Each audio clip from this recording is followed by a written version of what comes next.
I was wondering about this, about respectable politics versus unapologetic politics.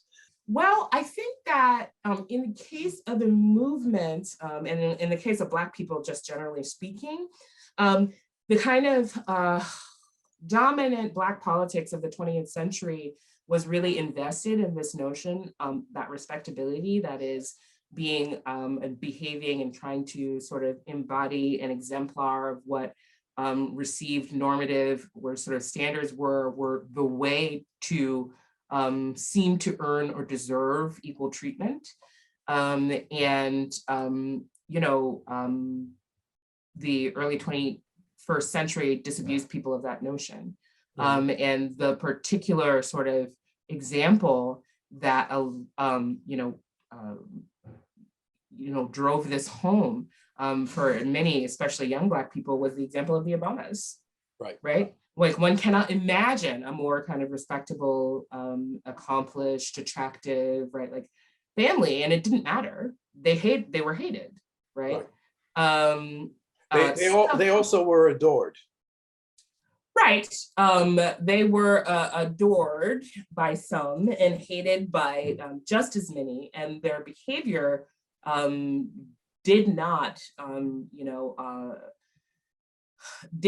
ensure, right, that they would be evaluated on the same terms as a white family occupying that office would have been.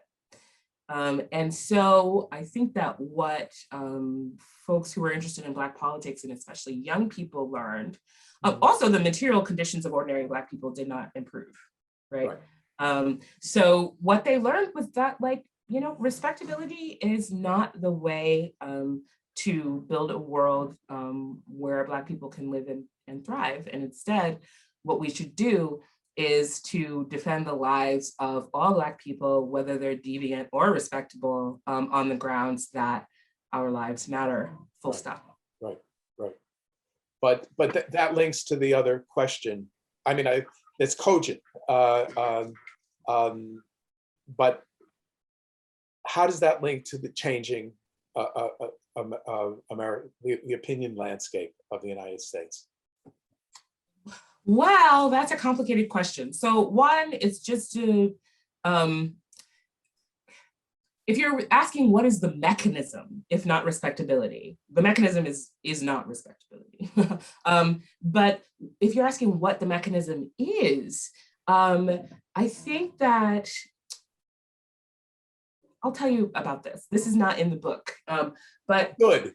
The mechanism appears to be this embrace of unapologetic Blackness and Black plurality actually appears to create many, many more touch points of relation and relationship with other communities. And the reason I say that is because I was giving a talk, this was like 4 years ago now, on the sort of nascent, this nascent project, and a person, Jason Seawright, who is at Northwestern and specializes in political experiments, was like, we can like test this.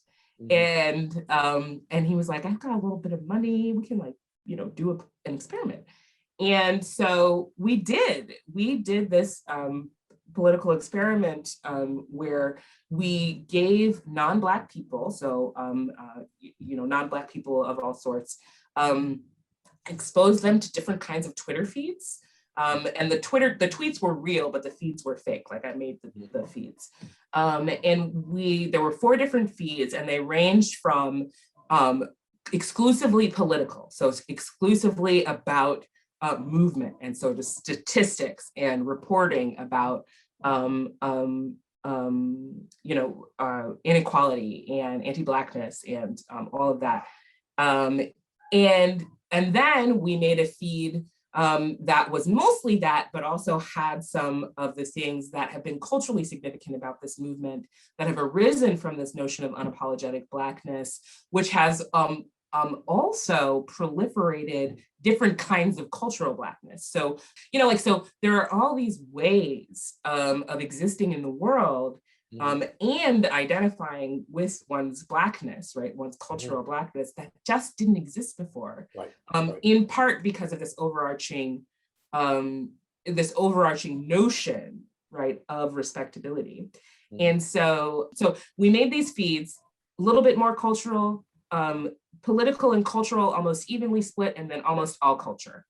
And what we found was that the mixed feeds, the feeds that mixed politics and culture, created a bunch of really interesting results. The results weren't what we thought they would be, though. We thought it would be like approval of the movement for Black Lives. It didn't affect approval of the movement for Black Lives, but it did impact people's feelings of closeness or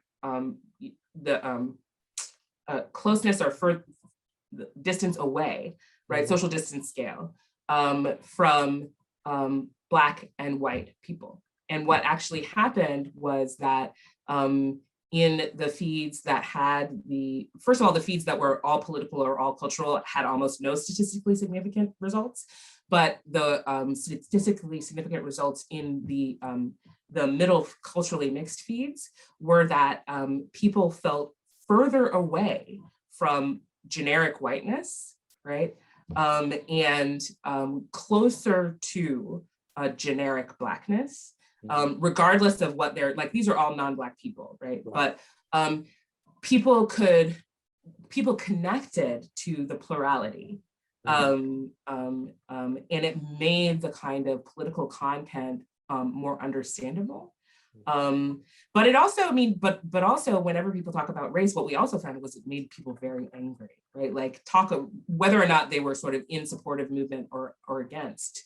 Talk of race makes people very angry. And so that was also the thing that we found. So what I would say is that I think unapologetic Blackness actually opens up opportunities for connection,